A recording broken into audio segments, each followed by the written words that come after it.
Assalamualaikum warahmatullahi wabarakatuh. Salam sehat, salam ternak, sukses terus untuk peternak Indonesia. Hari ini saya akan membuat konten atau video dan mengomentari, kalau nggak salah di Uang Desa itu ya. Nah, di komentar tersebut itu saya dibilang sebagai peternak musiman. Nah, nanti akan saya jelaskan.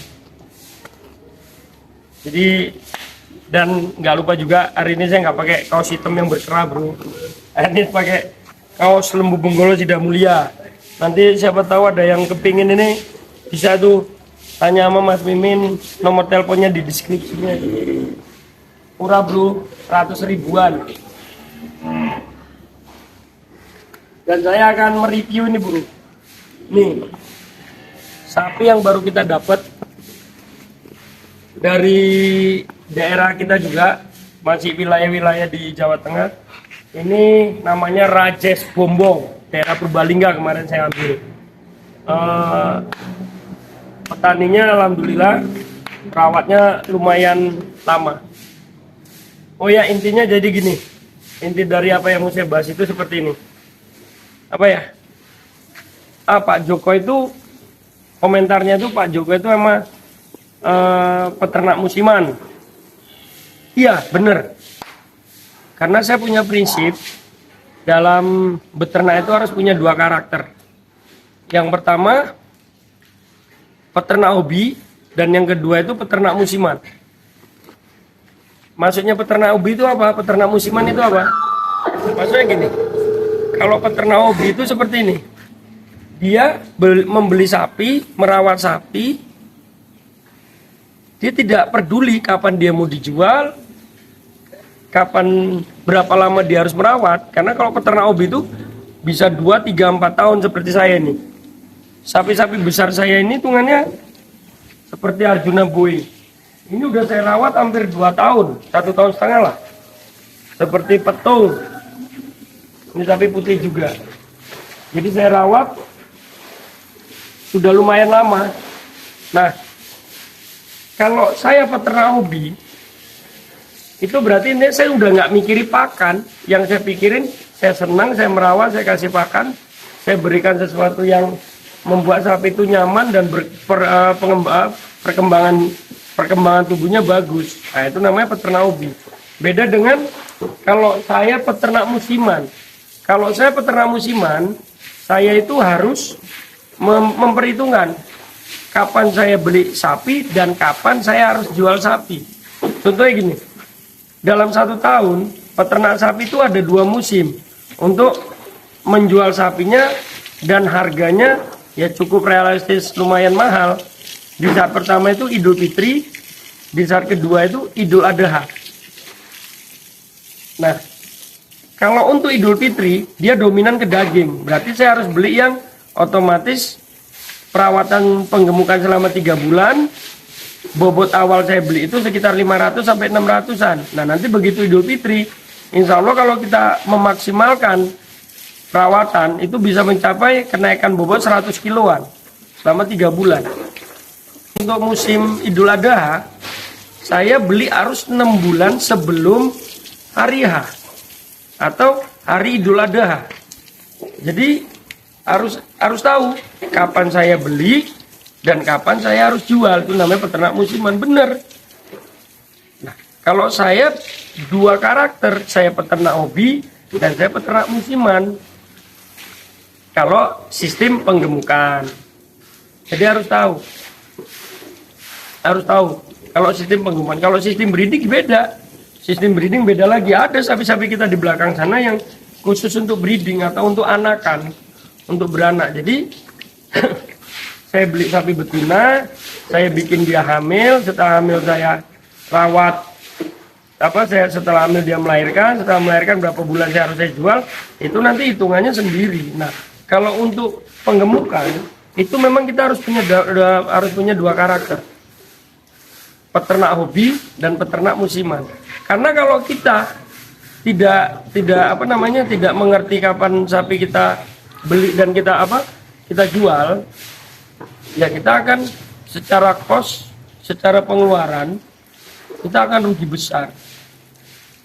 Contohnya, saya mau buat Idul Fitri, tapi ngurusnya setahun sebelumnya, lah ya rugi kita. Secara operasional anak kandang, secara operasional pakan kita rugi.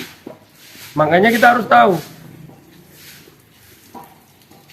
untuk Idul Fitri apa Idul Adha lah. Kalau dua-duanya kita mau pakai, ya kita harus tahu berapa bulan kita untuk Idul Fitri perawatan, berapa bulan untuk Idul Adha perawatan.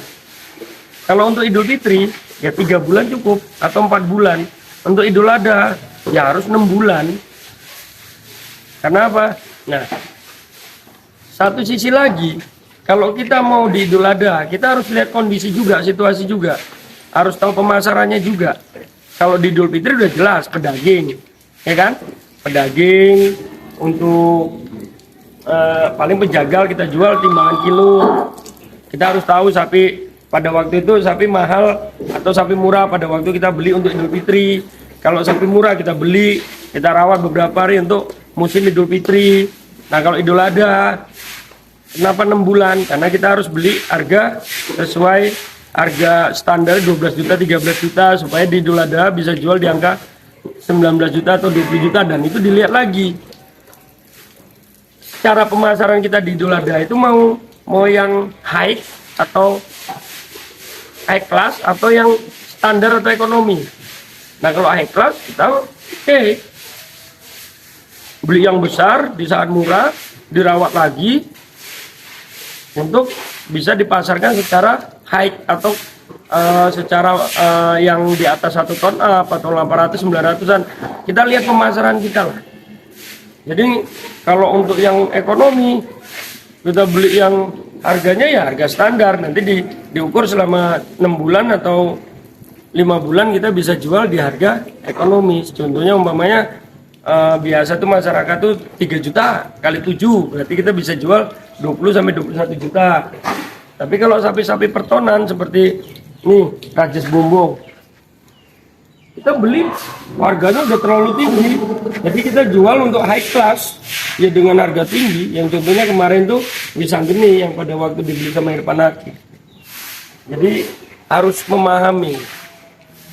Jadi saat ini kenapa kandang saya sebagian kosong? Yang pertama, saya memang ada pembangunan di resto. Saya belum aktif lagi ke sapi, dan saya sudah mulai lagi aktif karena di resto sudah mulai stabil. Saya kembali lagi ke hobi saya, yaitu apa? Merawat sapi-sapi saya kembali. Nah, jadi di situ saya punya perhitungan. Kapan saya beli sapi untuk Idul Fitri? Kapan saya beli sapi untuk Idul Adha? Nah, kalau bisa beli sapi untuk Idul Adha sebelum Idul Fitri. Karena apa? Kalau kamu beli sapi setelah Idul Fitri, itu tidak akan ketemu harganya. Karena apa? Setelah Idul Fitri itu biasanya sapi mahal.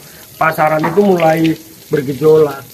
Jadi harus dipahamin, kita sebagai peternak, bukan sebagai pedagang atau pejagal, harus punya 2 karakter. Yang pertama, dilihat peternak hobi atau peternak musiman. Nah, peternak musiman itu bisa dijual mendapat keuntungan untuk menutupi operasional kandang, pakan di sapi-sapi hobi yang kita punya. Ini kan sapi-sapi hobi kita. Jadi pemahamannya harus seperti itu, harus punya hitungan yang matang, harus punya manajemen yang jelas, harus punya kali-kali yang tepat. Karena kalau kita hanya asal beli sapi nanti jualan tidak punya hitung-hitungannya, tidak punya kali-kalinya, ya percuma. Akhirnya apa? Yang diharapkan untung, ternyata yang kita dapatkan kekecewaan. Akhirnya kita ngedon dalam beternak sapi. Jadi memang harus dipahami. Makanya itu tadi, untuk manajemen umumnya itu kita harus paham. Kita beternak itu tujuannya kemana? Hobi atau jadi peternak musiman. Kalau kita peternak hobi, kita udah nggak peduli lagi. Yang kita nggak peduli lagi tentang makan dan perawatan. Yang kita tahu hanya beli sapi, dibawa ke kandang, dirawat, disayang, dikasih makan. Pokoknya namanya kita hobi, kita senang. Tapi kalau kita tujuannya ke peternak musiman, ya kita harus tahu kapan kita beli sapi, kapan kita jual sapi, kapan ada sapi murah, kapan ada sapi mahal.